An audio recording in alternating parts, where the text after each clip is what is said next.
Bismillahirrahmanirrahim. Assalamu alaikum, dear students. I hope you all are doing well at home. Today we will discuss about the chapter number 12 of Goodbye Messages. Yesterday we have discussed the part 1 of this chapter and today we will complete it. इंशाल्लाह आज हम इस chapter को जो है वो complete करेंगे. I hope आपको जो है वो ये चैप्टर अच्छी तरह से समझ आ रहा होगा. जो आज हम यहाँ से स्टार्ट करेंगे. इस पैराग्राफ में हम दो शॉर्ट क्वेश्चन डिस्कस करेंगे. What would be the name of mister Chips book and what did mister Chips remember chiefly.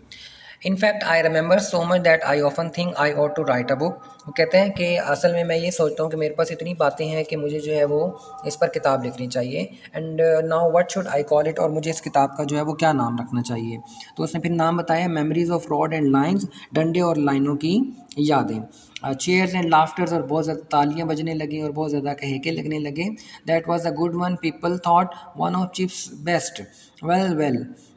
तो वो कहता है कि लोगों ने ये समझा कि चिप्स का सबसे जो है वो अच्छा मजाक है, यानी चिप्स के लतीफ़ों में से ये सबसे अच्छा लतीफ़ा था. Perhaps I shall write it some day. तो चिप्स ने कहा कि शायद मैं किसी रोज़ इसके मुतालिक जो है वो ज़रूर लिखूँगा. But I would rather tell you about it really. और मैं आपको जो है वो इसके मुतालिक यकीनन बताना चाहूँगा. I remember but chiefly, chiefly mean mainly, mostly. I remember all your faces, मुझे आपके जो है ये चेहरे याद रहेंगे. वो कहते हैं इन तमाम चीज़ों के अलावा मुझे आप लोगों के चेहरे याद रहेंगे. आई नेवर फॉरगेट देम, मैं इनको कभी नहीं भूलूंगा. I have thousand of faces in my mind, मेरे जहन में हज़ारों लड़कों के चेहरे हैं. I have thousand of faces in my mind, the faces of boys. If you come and see me again in years to come. कहते हैं अगर आने वाले सालों में आप मुझसे मिलने के लिए आओगे, as I hope you all will, जैसा कि मुझे उम्मीद है कि आप लोग मिलने आएंगे. I shall try to remember those older faces of yours. तो मैं आप लोगों के वो पुराने चेहरे याद करने की कोशिश करूँगा. As I but it's just possible I shall not be able to, और ये भी मुमकिन है कि शायद मैं ना पहचान पाऊँ. And then some day you will see me somewhere and I shall not recognize mean जानना, आइडेंटिफाई करना. और वो कहता है हो सकता है कि फिर मैं कहीं पर आपको मिलूं और मैं आप लोगों को ना पहचान पाऊं. And you will say to yourself, और आप फिर अपने आप से कहेंगे the old boy doesn't remember me, इस बूढ़े लड़के को तो मैं याद भी नहीं हूँ. लाफ्टर. तो यहाँ पर बच्चे बहुत ज़्यादा हंसना शुरू कर देते हैं, एक बहुत ज़ोरदार किस्म का कहिका लगाते हैं. यानी मिस्टर चिप्स कहते हैं कि देखें अब आप लोगों के अब जो चेहरे हैं, मुझे ये चेहरे तो बहुत अच्छी तरह से याद हैं, लेकिन जब आप बड़े हो जाएंगे, कई सालों के बाद मुझसे मिलने के लिए आएंगे, या मुझे आप कहीं नज़र आ जाएंगे, या मैं आपको कहीं नज़र आ जाऊँगा, तो हो सकता है मैं आपको ना पहचान पाऊँ. लेकिन आपके जो ये वाले चेहरे हैं ये मुझे हमेशा याद रहेंगे.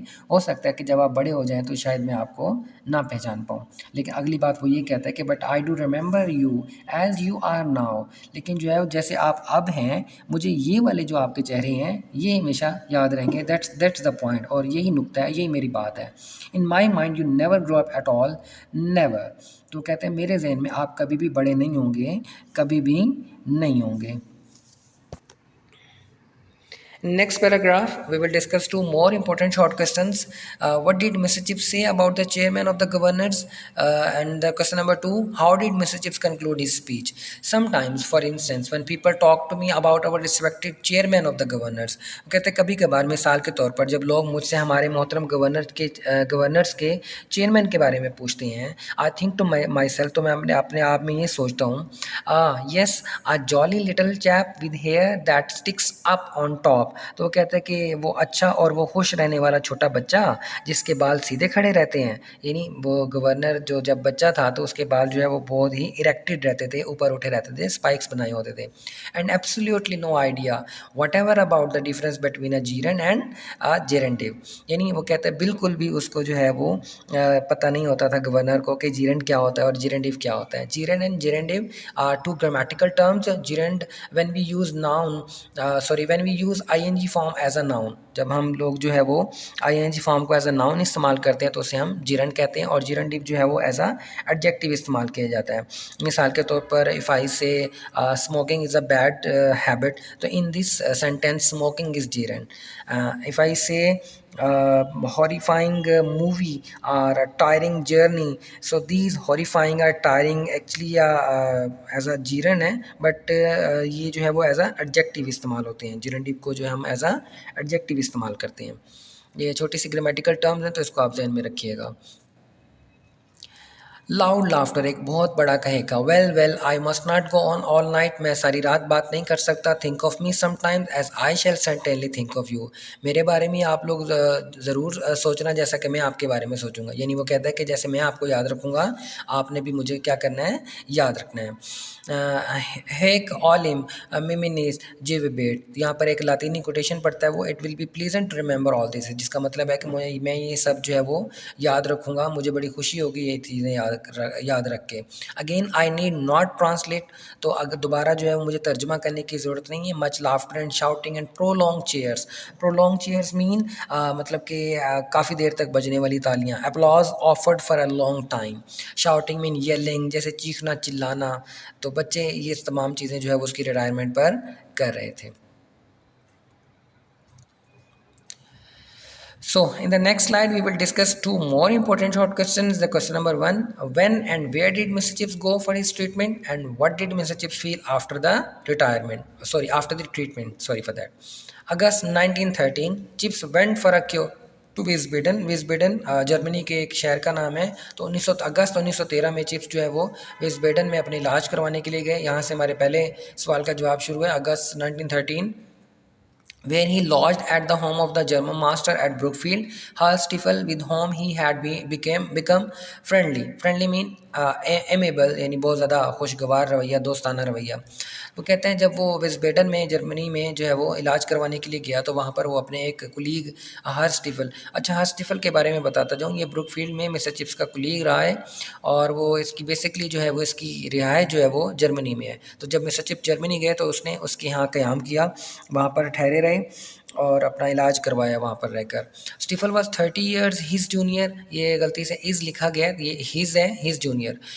मिस्टर चिप्स जो है वो स्टीफल से 30 साल जो है वो बड़े थे।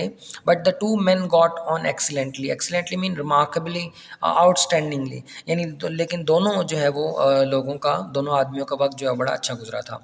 इन सेप्टेम्बर, यहाँ से हमारे दूसरे सवाल का जवाब शुरू होगा। When term began, Chips return and took up residence at Mrs Wickett. सितंबर में जब तलीमी साल का आगाज़ हुआ तो चिप्स जो है वो वापस आ गए और मिसेस विकेट के यहाँ जो है वो रिहाइश इख्तियार कर ली। He felt a great deal stronger and fitter after his holiday and almost wished he had not retire. अब अपने आप को वो बहुत ज़्यादा जो है वो स्ट्रॉन्ग महसूस कर रहे थे, बहुत ज़्यादा अपने आप को अच्छा महसूस कर रहे थे, सेहतमंद महसूस कर रहे थे, और तकरीबन ये ख्वाहिश कर रहे थे कि काश वो रिटायर ना होते। ही felt a great deal stronger. Now move on to the next slide. We will discuss a very important short question with the examination point of view. How did Mr. Chip spend time after retirement? कि Mr. Chip जो है वो अपनी retirement के बाद अपना वक्त कैसे गुजारते थे?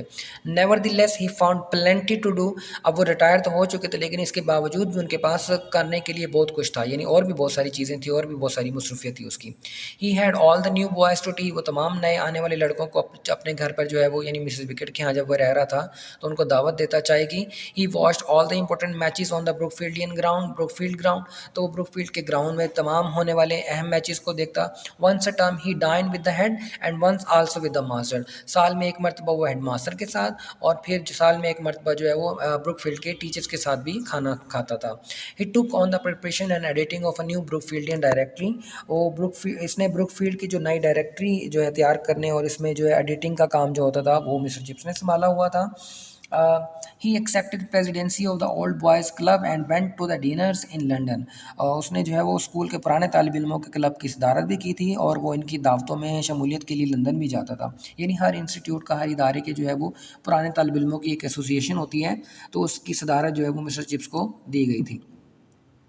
He wrote occasional articles full of jokes and Latin quotations for the Brookfieldian Terminal magazine. ये ब्रुकफील्ड टर्मिनल मैगज़ीन से मुराद ये है कि जो साल के आखिर में जो रिसाला आता है तो उसको टर्मिनल मैगज़ीन कहा जाता है। तो ब्रुकफील्ड का जो टर्मिनल मैगज़ीन था तो उसमें जो है वो मिस्टर चिप्स जो है वो मज़ामीन वगैरह लिखते थे, जिसमें बहुत ज़्यादा लतीफ़े होते थे, मज़ा होता था, और कुछ जो है वो लातीनी ज़बान की कहावतें भी शामिल होती थी।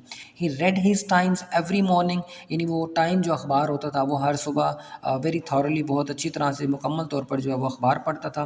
And he also began to read detective stories, और उसने जो है वो जासूसी कहानियाँ पढ़ना भी शुरू कर दिया था।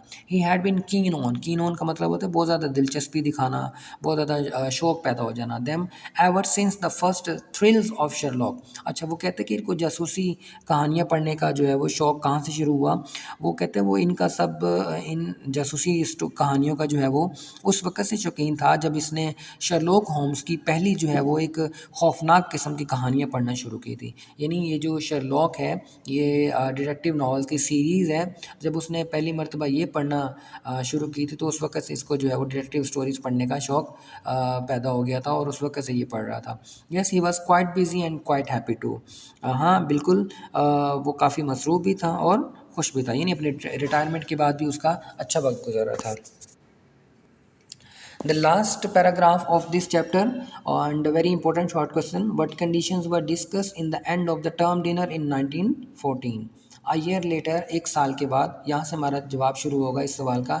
In 1914, he again attend the end of term dinner. There was a lot of war talk. वो कहता है कि उसने 1914 में एक साल के बाद फिर इसने दोबारा तलीमी साल के इख्तितामी दावत में शाइये में शिरकत की, तो वहाँ पर बहुत ज़्यादा जो है वो जंग के मुतालिक काफ़ी देर तक गुफ्तगू रही। सिविल वॉर इन अल्स्टर, जो फिर जो है वहाँ पर अल्स्टर की खाना जंगी के मुतालिक बातें हुई। And trouble between Austria and Serbia, Austria और सर्बिया के मसले पर बातचीत हुई। Herr Staefel who was living for Germany the next day told Chips he thought the Balkan business wouldn't come to anything.